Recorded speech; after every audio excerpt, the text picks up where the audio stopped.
Alô, alô, pessoal, tudo bem? Então, estamos hoje aqui para falar sobre abuso sexual versus baixa estima versus relacionamento. Roda a vinheta!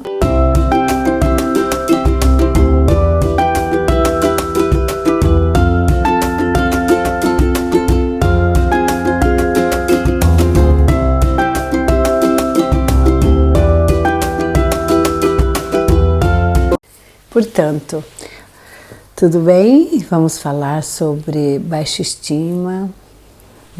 Por que da baixa estima? No meu caso foi por um abuso, na minha tenra infância, não é?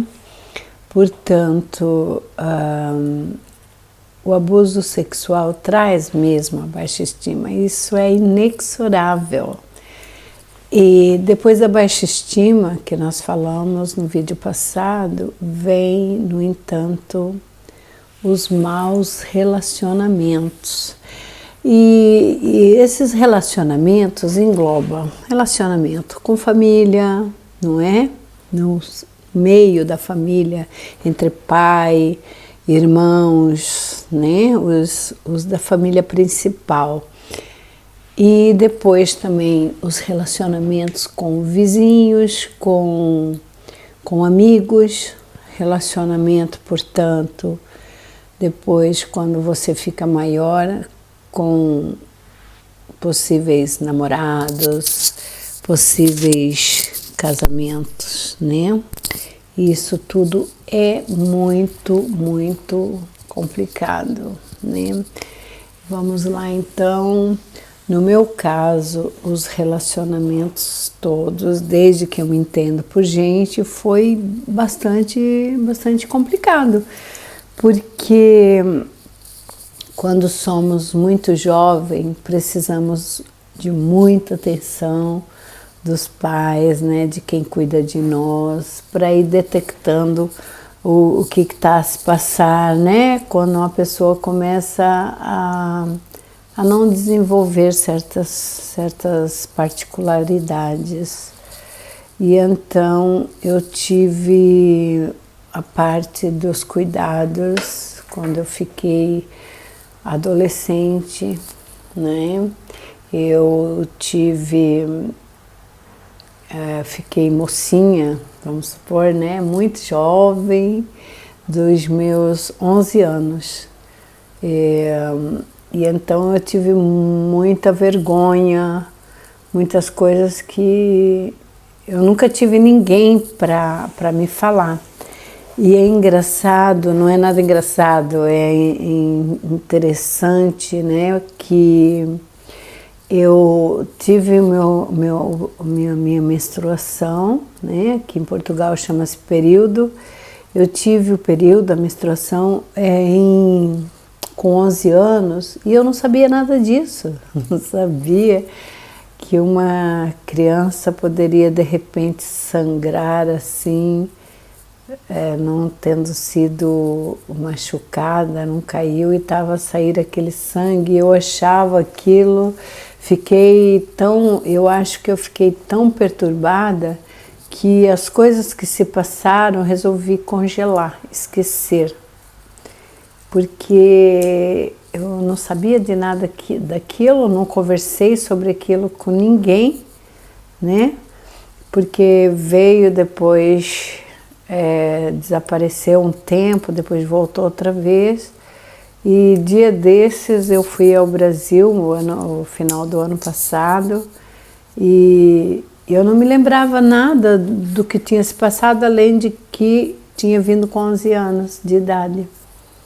E eu acho que nessa fase, quando aconteceu isso, eu acho que eu fiquei muito mais desorientada, né? Já não tinha orientação e fiquei ainda muito mais. E minha irmã veio com a conversa quando eu fiquei menstruada pela primeira vez. E eu estava à volta de uma mesa de café com quase todas as outras irmãs. E ela começou aquele assunto porque a menstruação dela veio com muito mais idade com 15 anos e eu com 11 anos, e aquilo despertava nela uma curiosidade, por que eu já era mocinha e ela não, né? E realmente, fosse comigo também ficaria, eu não sei vocês, mas deve ser normal, não é? Então, eu acho que não era inveja, mas ela percebia, como a irmã um pouco mais velha, percebia as situações que se passava comigo, observava e ficou gravado na mente dela. Eu, pelo fato de ser tão novinha e estar com medo, porque se nós nos machucássemos, nós recebíamos um tal, uma bronca ou uma surra ou isso. Nós, quando éramos pequenos, não tinha muitos direitos, né, de falar as coisas, de reclamar sobre as coisas, tudo era errado, não é?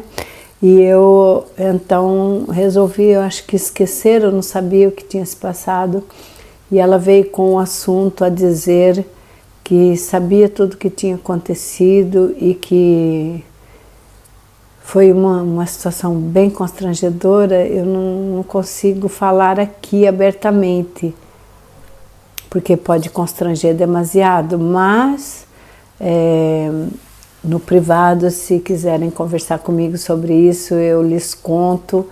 E eu sei dizer que o choque para mim foi tão intenso, tão forte, quando ela disse aquilo, que eu comecei a chorar compulsivamente. Aquilo foi, eu acho que veio a lembrança e do acontecimento, né? Fui tipo meio que desmascarada, com uma coisa tão inocente, e eu comecei a chorar na mesa. Agora, gente, o ano passado, chorei tanto, fiquei tão desapontada, fiquei tão chocada com as coisas que aconteceram, que eu não sabia o que dizer, entende? Muito difícil mesmo, difícil até de contar, né? Porque choca-nos demais, né? Coisas que a gente precisava de um colo, né? Colo de mãe, colo de irmã mais velha, de nos orientar, não é?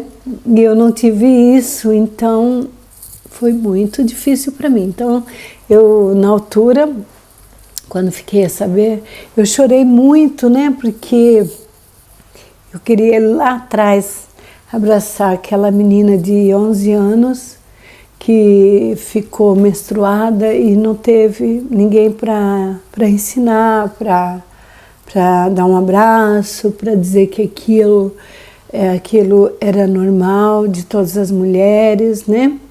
E é tão bonito, né? Tão bonito isso, que eu vejo que muitas mães hoje em dia e pais fazem isso com as filhas, com os filhos. No caso, a minha filha, que já tem filho, vai acontecer a qualquer momento, e eu sei que ela e o esposo vão ajudar muito a filha, o meu filho e a minha nora, que são incríveis e que deram suporte incrível para a filha. Então é tão bonito, né, gente? Não custa nada. Eu sei que são os tabus do passado, não é? Mas isso foi a minha experiência, e é para dizer que quando você não está bem resolvida, quando você passa por algum abuso, as coisas ainda são piores, né? Então, isso tudo para dizer também que nos relacionamentos também é muito difícil, porque eu me achava diferente, né? Diferente de todas as irmãs, também por isso. E eu achava que eu era a mais feia, eu achava que eu era a ovelha negra, como diziam, né? Ovelha negra da família, o dedinho podre da família. Já aconteceu isso consigo? É muito ruim, né? Por quê? Porque quando dizem isso, você imediatamente acata aquilo. E eu achava que aquilo era tudo verdade, que eu era a diferente da família, a ovelha negra da família, o dedinho podre da família, que fazia tudo errado, tudo errado, eu faço assim mesmo porque eu não sei fazer nada certo, é desolador, sabe? Depois você fica se humilhando, você pega o papel de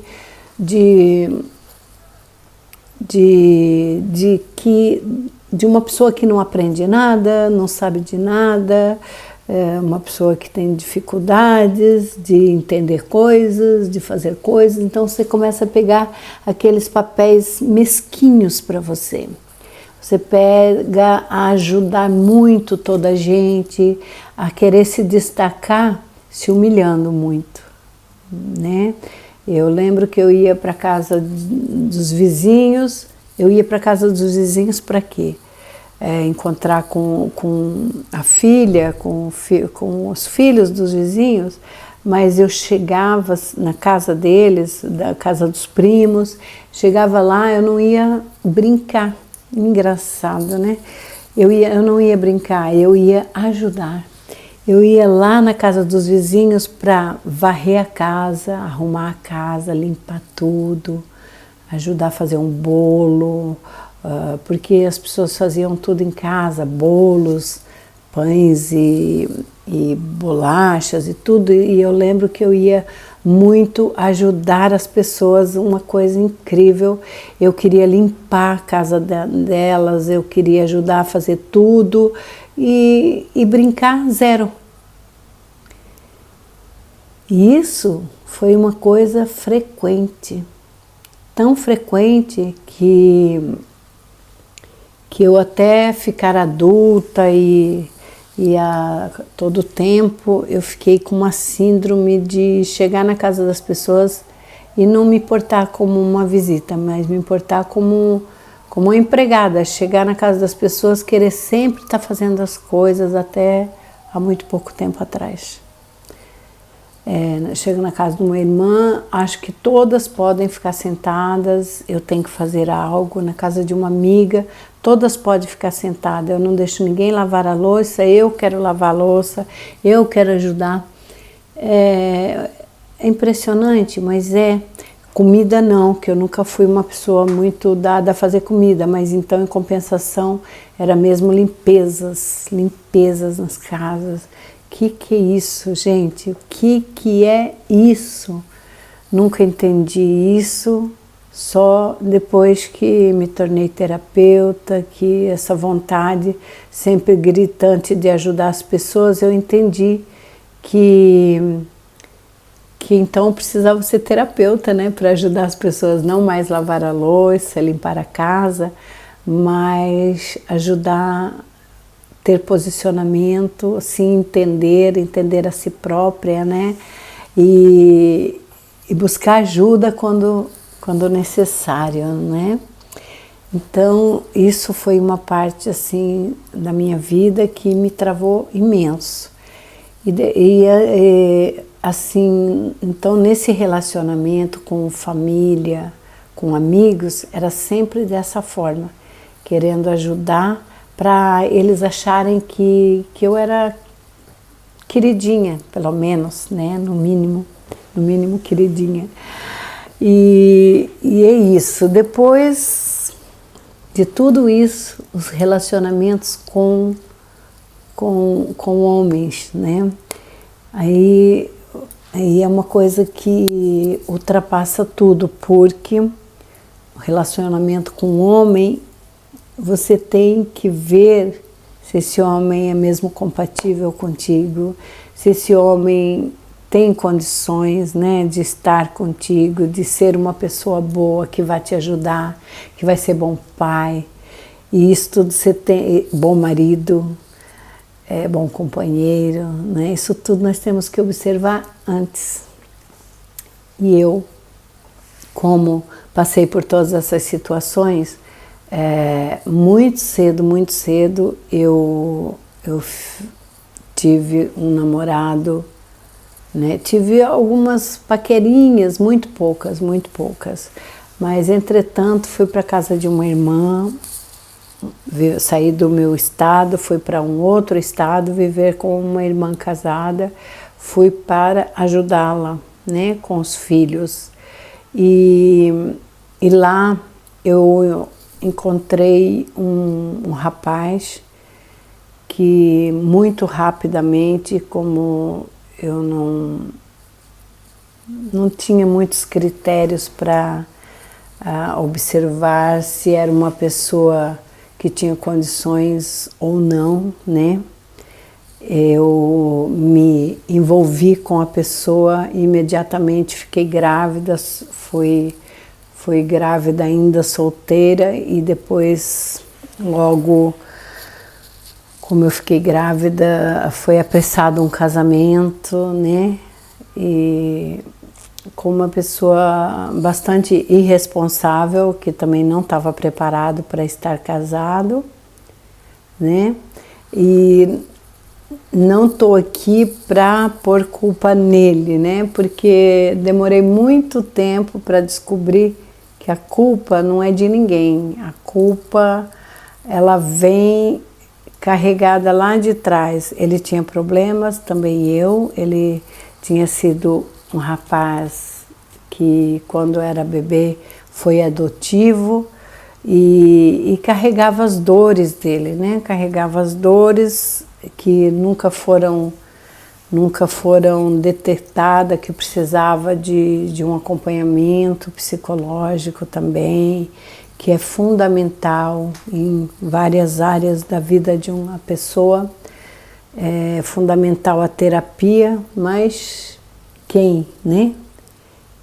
Nunca tinha pensado nisso, nem a minha criação nós nunca nem tínhamos, não sabíamos, né, de que precisava ter alguém que pudesse ajudar, não é?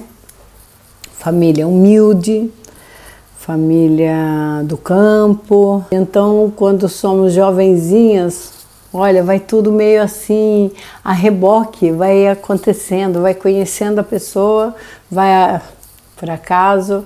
Eu, lá de casa, eu fiquei grávida e, inclusive, na altura, passou pela cabeça do meu ex-marido o aborto, poderia ser uma válvula de escape, mas graças a Deus isso não aconteceu. Eu tive o meu filho maravilhoso, e só que o relacionamento de pai nunca aconteceu, relacionamento de esposo, né, de um bom esposo nunca aconteceu, e eu, como muito jovem, né, 17 anos, muito jovem, uma criança, criando uma criança, eu não conseguia, porque como eu vinha de uma situação muito difícil, eu não conseguia ter assim bons resultados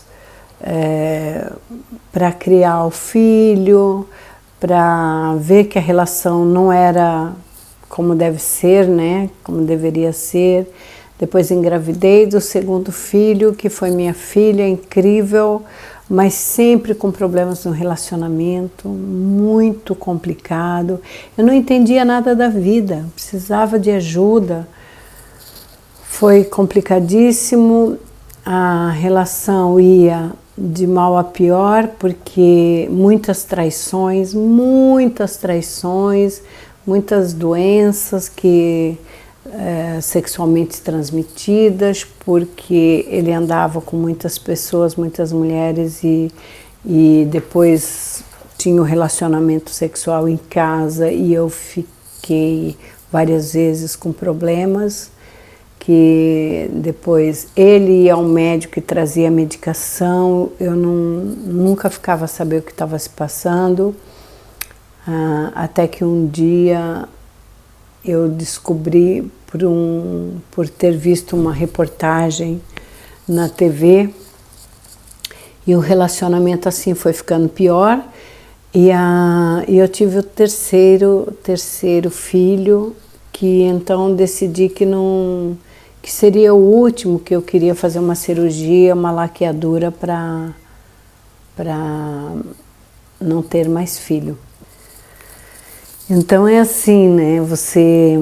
acaba por ter uma infância sem perceber nada, depois ter adolescência também muito complicado, muito difícil, não entende nada, vai se relacionar com as pessoas sem ter o entendimento, você está sempre a sentir-se menosprezada.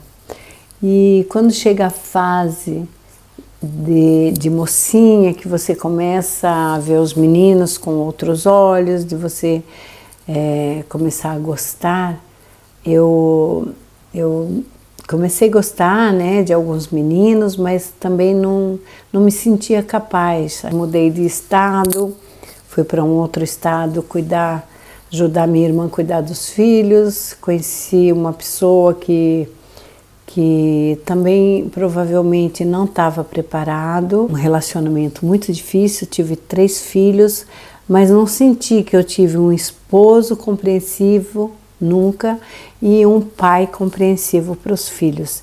Então, criar filhos meio que sozinha foi assim complicadíssimo para mim.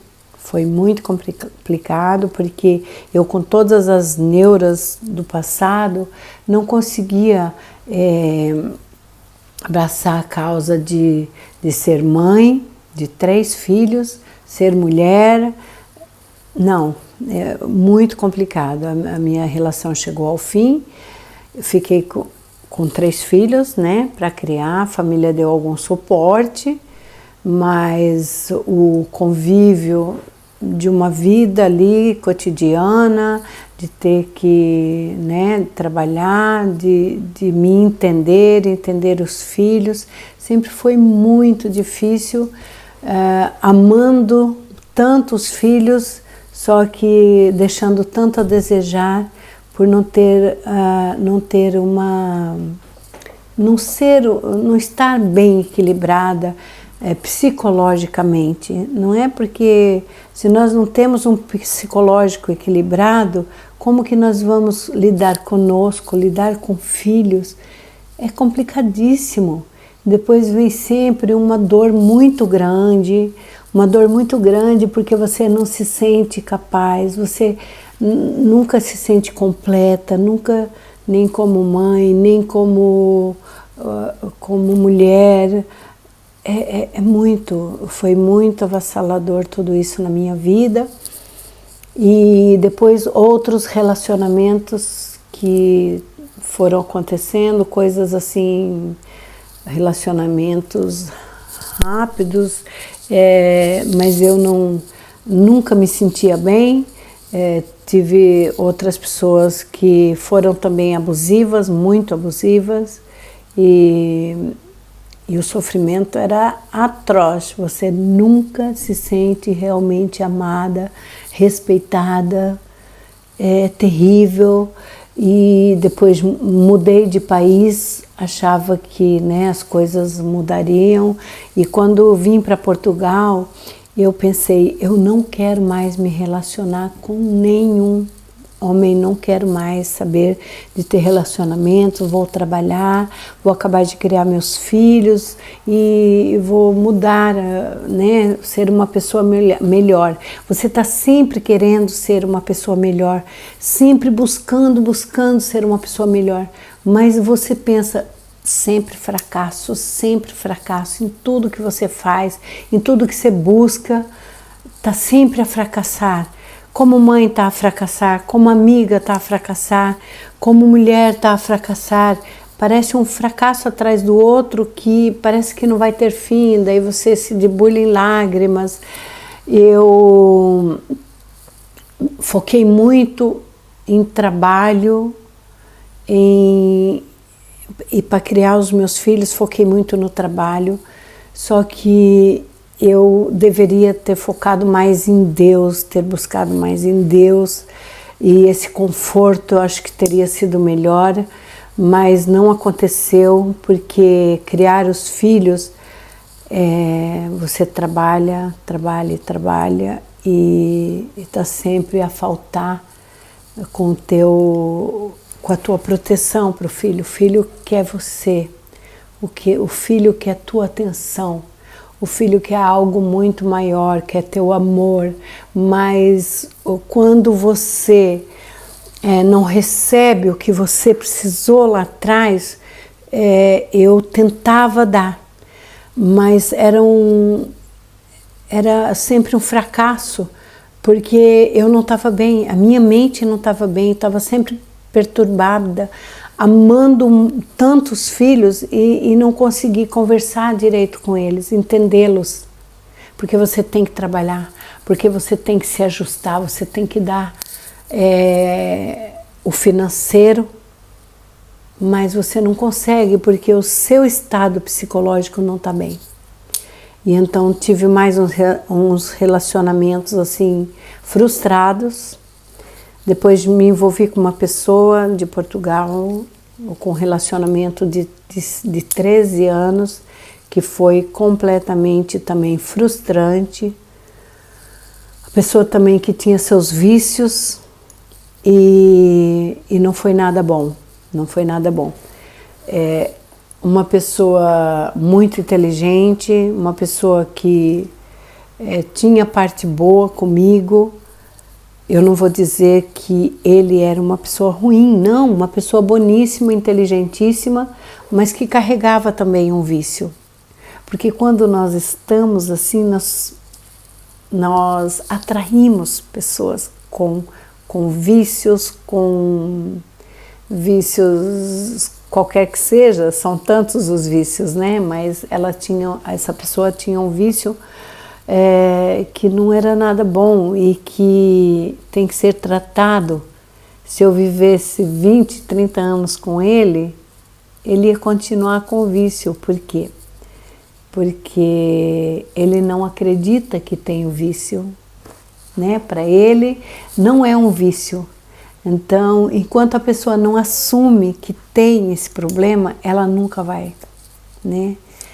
Nunca vai assumir isso. E eu sozinha, quando já não aguentava mais, me voltei muito para Deus e falei: meu Deus, me orienta porque eu já estou cansada, para mim já deu.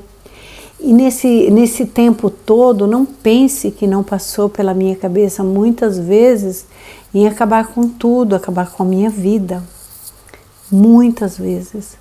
Mas eu refletia sempre, pensava nos meus amores, nos meus filhos, que é a coisa mais importante da minha vida. Não, isso nem pensar. E comecei a buscar muito a Deus e pedi muito. Quando eu me voltei para Deus e que eu comecei a direcionar os meus problemas para Deus, veio a resposta. Vai estudar, vai ter autoconhecimento, vai fazer o curso de terapia emocional. Isso veio, eu pedi, isso veio, era o que precisava, era o que eu já devia ter feito há tanto tempo atrás. Há algum tempo eu até tentei aqui em Lisboa começar a faculdade de psicologia, tenho vários livros, eu comecei a estudar. Mas eu tinha que trabalhar tanto que não tinha condições de trabalhar o dia todo, sair 10 horas da noite do salão e ir para a faculdade, né? E então eu desisti mais uma vez e antes da pandemia foi crucial, deu certo, fiz meu curso de terapeuta. E foi onde, durante o meu estudo, eu fui tratada. Foi onde eu descobri tudo e comecei a ter muitas conversas maravilhosas com os meus filhos. Começamos a nos entender, nós sempre nos entendemos, sempre fomos muito amorosos uns com os outros. Eu dou graças a Deus que os meus filhos são 3 filhos incríveis, sem vícios, amorosos, incríveis. Eu agradeço muito a Deus e pessoas corretas, honestas e muito amorosos comigo, então eu nunca desisti. E então quando eu foquei mesmo em Deus e Ele me deu a resposta e que eu fui estudar e eu fui ser tratada, começaram as coisas todas se abrirem para mim. E foi fantástico. Eu comecei a conhecer tantas pessoas maravilhosas nesse mundo da terapia e tantas pessoas com tantas dificuldades. Eu vi que não era só eu que tinha tantos problemas, tantas dificuldades com relacionamentos, tantos abusos, tantas pessoas, tantas que passaram por uma vida tão difícil por conta de abusos sexuais. Eu atendi muitas pessoas. Parece que só caía pessoas que sofreram abusos sexuais para eu tratar. É demais, né? E isso tudo passou pela minha vida e eu fui ficando cada vez mais segura e me sentindo mais realizada e um relacionamento seguro é maravilhoso e nós temos que buscar por isso, mas enquanto tivermos com problemas emocionais por causa de abuso, baixa estima, tem que ser resolvido, porque é a busca por uma vida, por um ideal de vida que é estar bem, quer se relacionar bem com seus filhos, com seus amigos, quer poder ajudar quando alguém precisa. E isso nos traz tanta segurança, tanto carinho, afeto, amor, tendo. E assim, sabe? Então, buscar um relacionamento é primordial que você faça antes uma autoanálise de si própria e de quem você esteja a pensar que é a pessoa ideal. Busque mesmo ajuda, busque uma terapia. Eu fiz o curso de terapeuta, que foi maravilhoso, mas também fiz um estudo de leitura corporal para você ver como são os homens, as mulheres, entender essa parte também ajuda imenso, né? Tô tratando de uma situação agora dificílima, de uma pessoa que, por causa de relacionamentos assim, então você começa a ver o passado, né? Então, a próxima vez vamos falar de coisas talvez melhores, mas que também precisam ser vistas e revistas, não é? Deixa eu pôr aqui os meus óculos. Vamos falar sobre autoestima e o seu amor próprio. Para haver autoestima, você tem que ter amor próprio, né? E então, buscando essa parte, já vai ser muito melhor. E depois eu tenho coisas incríveis para falar no próximo. Fiquem com Deus. Fui.